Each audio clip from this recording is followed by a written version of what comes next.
பாலாஜி பட்டாச்சாரிய அவர்கள் குருவும் திருவும் என்ற தலைப்பில் சிறிது நேரம் உரையாற்றுவார். ஏன் அப்படின்னா ஒவ்வொரு நிகழ்ச்சியும் குருபெயர்ச்சி மட்டுமில்ல, எல்லா விதமான நிகழ்ச்சிகள், எல்லா உபயங்கள், அபிஷேகம் முதற்கொண்டு நம்ம ஆலயத்துல ரொம்ப சத்தையா சங்கல்பத்திலிருந்து அர்ச்சனை கூட 108 நாமாக்களை கொண்டு நம்ம அர்ச்சனை பண்ணிட்டு இருக்கோம். அப்படிப்பட்ட ஒரு இடமா புண்ணிய கஷேத்திரமா கோபாலபுரம் கஷேத்திரம். அது மட்டும் இல்லாமல் நிறைய புருஷ சித்த புருஷர்கள் நமக்கு தெரியாத எவ்வளோ மகான்கள் எல்லோரும் வாசம் பண்ண இடம். அது ஒரு பெரிய விசேஷம். இன்றைய தினம் குரு பெயர்ச்சி, எல்லோருக்கும் குரு பெயர்ச்சி என்ன ராசி அப்படி எல்லாம் பேசிட்டு வரா. முதல்ல நன்றி சொல்லணும். இன்றைக்கு நம்ம ஜீவன் இருக்கு, நம்ம பெருமாள் ஜீவன் அதாவது வாழ்க்கையை கொடுத்திருக்காரு. அதை முதல்ல பெருமாளுக்கு நன்றி சொல்லணும். முதல்ல அது யாரும் சொல்றது கிடையாது. முதல்ல இந்த உயிர் கொடுத்திருக்கா, கண்ணை கொடுத்திருக்கா, நல்லா இது கொடுத்திருக்கா, முதல்ல நம்ம பெருமாளுக்கு அப்படி ஒரு நன்றியை சொல்லணும். அதுக்கப்புறம் என்ன அப்படின்னா பெரியவாள் ஆசீர்வாதம் பண்ணுவாங்க. சூரியன் இருக்கும் வரை, சந்திரன் இருக்கும் வரை ஒரு வம்சம் நல்லா இருக்கணும்னு. அதுக்கு முதல்ல பெருமாளுக்கு ஒரு நன்றி சொல்லணும். எப்படின்னா இன்னைக்கும் நம்ம என்னுடைய அப்பா அம்மாலாம் முன்னாடி இருந்திருக்கா இல்லையா, இன்னைக்கும் சூரியன் இருக்கா இல்லையா, அது வரைக்கும் நான் இருக்கிறா இல்லையா, அது முதல்ல பெருமாளுக்கு நீங்க நன்றி சொல்லணும்.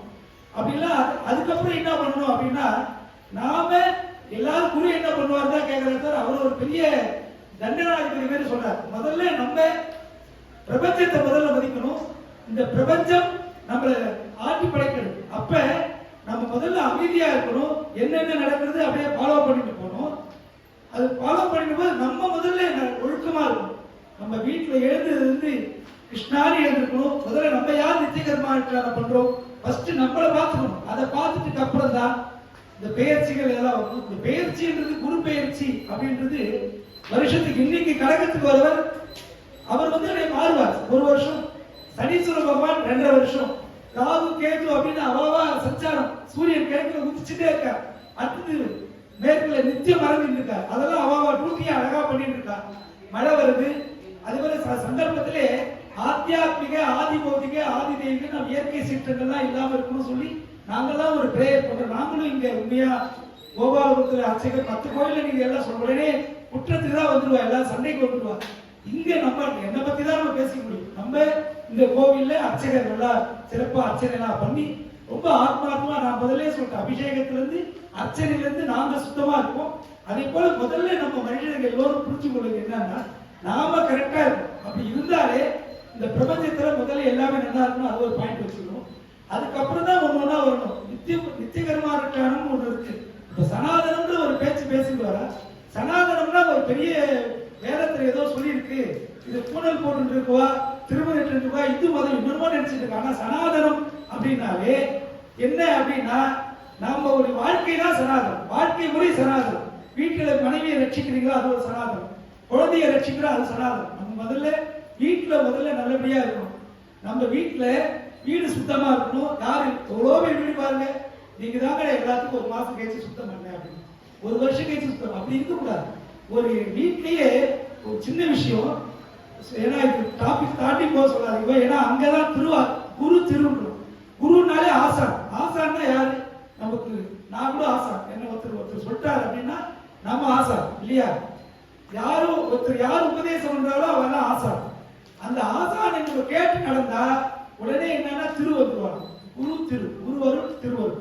குருவருள் இல்லாம திருவருள் ஏன் வராது அப்படின்னா அந்த டிசிப்ளின் இல்லைன்னா நம்ம நிச்சயமா லட்சுமி வர மாட்டோம். முதல்ல வீட்டுல யாரும் பேசக்கூடாது. என்னடா இப்படி பட்டர் சொல்ற சொல்லி இத்தனை உபன்யாசம் கேட்டிருக்கோம், ஆனா இவர் இப்படி சொல்றாரு. முதல்ல வீட்டுல சத்தம் இருந்தாலே லட்சுமி ஓடிடுவோம். மாலும் ஒரு பாத்திரம் போட்டீங்கன்னு வச்சுக்கல, ஒரு சத்தம் வருது. அந்த மலைப்படி கிச்சன்ல போனாலும் சரி, வீட்டுல முதல்ல சத்தம் இருக்கக்கூடாது, சுத்தமா இருக்கணும். வீட்டுல ஒரு சொட்டு என்ன வந்து தொடச்சிருக்கோ அது சுத்தமா இருக்குமா. அதை 10 வருஷம் கழிச்சு, இல்லை 1 வருஷம் கழிச்சு, இல்லை 1 மாசம் கழிச்சு அங்கேயே லட்சுமி வரமாட்டாங்க. அதே போல ஒரு முதல்ல குரு அப்படின்னாலே யாருன்னா நவக்கிரக குரு கிடையாது. இன்னைக்கு நம்ம ஹோமம் பண்றோம், யாருக்காக பண்றோம்? உங்களுக்காக பண்றேன். அது முதல்ல தெரிஞ்சுக்கணும். குருக்கு நவக்கிரக குரு இங்க இருக்கா, அவருக்கு சாநித்தியம் நிறைய வருது. நிறைய காலத்தால 7 மணிக்கு இருக்கு. அதுக்கு முன்னே 7 மணினா நாங்க ஒரு 3 மணிக்கு எழுந்தோம். நாங்க நித்தியகர்மாட்ட ஆரம்பிச்சு வந்து சுவாமிக்கு எல்லாம் நித்தியகர்மாட்ட பூஜைலாம் முடிச்சு எதுவும் சாப்பிடாம அப்படி பண்ணி நாங்க பக்தியா பண்றோம். எதுக்கு பண்றோம்? இந்த சாநித்திய சக்தியை கொண்டு கும்பத்துல செய்யணும். ஒரு விஷயம், எப்படி நித்தியம் அக்னி பகவான் நம்ம ஆராதிக்கிறோம் இல்லையா, அந்த அக்னி பகவான் என்ன பண்ணுவாருன்னா, யாரு ஹோமம் என்ன பண்றாலோ அதை வந்து சூரிய மண்டலம் சென்று சந்திர மண்டலத்துக்கு போய் சந்திர மண்டலத்துக்கு அமிர்தமா போய் அவளுக்கு ஆகாரம் ஆயிடுவான். இன்னைக்கு நம்ம குரு முதல் நவக்கிரகங்கள்லாம் பண்ணியிருக்கோம், எல்லாமே பண்ணியிருக்கோம். மாமா காத்தாலிருந்து பஞ்சசுக்தங்கள்ல இருந்து ருத்ரத்துல இருந்து எல்லாமே எல்லா தேவதைகளும் இங்க வந்துட்டா. அந்த தேவதைகள்லாம் சந்தோஷமா போறா. எப்படி ஆக போறா அப்படின்னா, அக்னி ரூபமா இந்த அக்னி வழிபாடு பண்ணும்போது அந்த அக்னி வந்து கொண்டு கொடுத்துருவாங்க. யாரா எல்லாரும் பண்ணியிருக்கோம், சகல தேவதா யஜ்யம் பண்ணியிருக்கோம். அது சம்ஸ்கிருத வாசிச்சவா படிச்சு வாழ்க்கை புரியும். ஆனா நம்மளுக்கு அது தெரியணும்னு அவசியம் கிடையாது. ஒருத்தர் நம்பினாலே போதும்.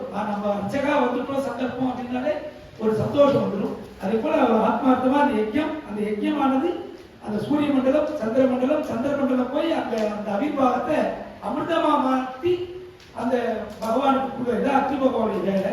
இதை அவர் பண்ணிட்டார். அவர் பண்ண உடனே என்ன நினைப்பாரா, யார் கொடுத்தாங்க, கோபாலபுரத்துல இருந்து வந்துட்டு இருப்பாங்க. அப்ப கோபாலபுரம் கேமா இருந்து நம்ம சாப்பிட்டவா.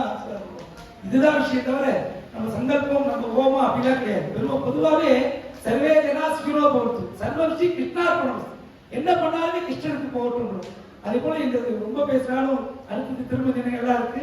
அதை நம்மளுக்கு டைம் கொடுத்துருக்கு. அதாவது இந்த வருஷம் கிருஷ்ணனுடைய பரிபூர்ண அனுகிரகத்துல அந்த கோகுலாஷ்டமி சமயத்துல ஒரு 2 நாள் கொடுத்துருக்கா. அது ஒரு ராமலீலை கிருஷ்ணலீலை 2 லீலையிலும் நம்ம வாழ்க்கை சம்பந்தமா சொல்லி அழகா பண்ணலான்னு இருக்க. அது எல்லாரும் வந்து ஆதரவு கொடுத்து பாலாஜி பட்டாச்சார் அதாவது சந்ததியார் சில பேர் உள்ளூர் போல தீர்த்து போல ஆகாதுன்னு சொல்லுவா. பொதுவான வழிபாடு.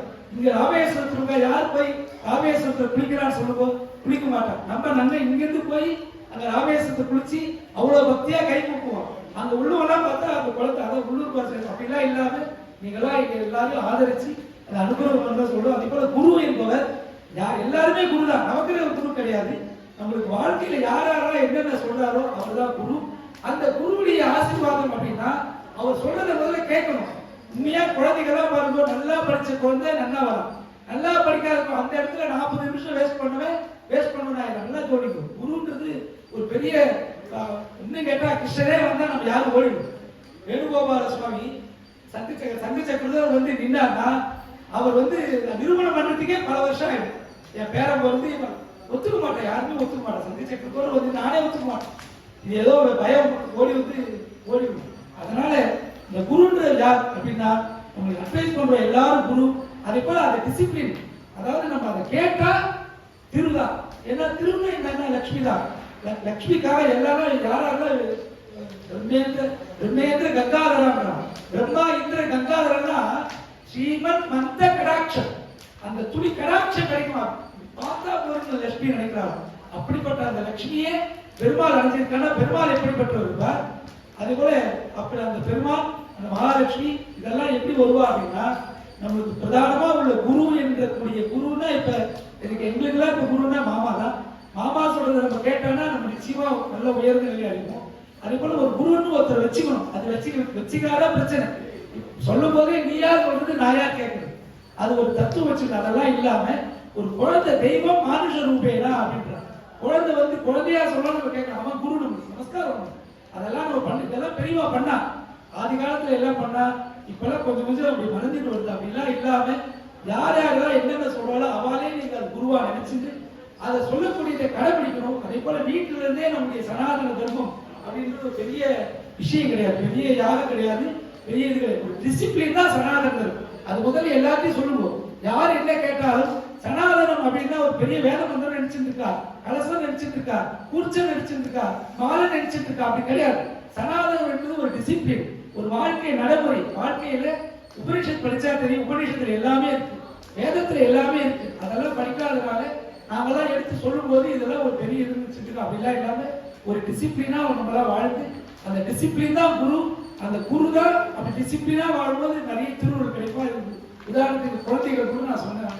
அந்த குழந்தை எப்படி 45 நிமிஷம் கவனிச்சு அழகா வந்தா அந்த குழந்தை எங்க இருக்கா, எனக்கு தெரிஞ்ச குழந்தை கண் பார்த்த குழந்தைய நல்லா இருக்கா, நல்லா உத்தியோகம். என்ன காரணம்னா அவன் கவனிச்சிருக்கா.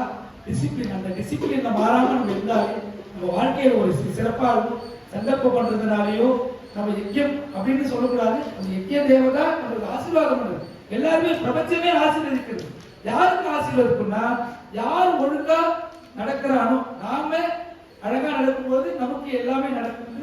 அதே போல யாரையும் ஒன்றும் சொல்லாம அமைதி காத்து லிசன் பண்ணணும். முதல்ல லிசன் பண்ணாலே பிரபஞ்சத்தை பார்த்தாலே பொருள் தான். இந்த பிரபஞ்சம் என்ன பண்றது, அமைதியா இருந்தாலே உங்களுக்கு எல்லாமே கிடைச்சிடும்.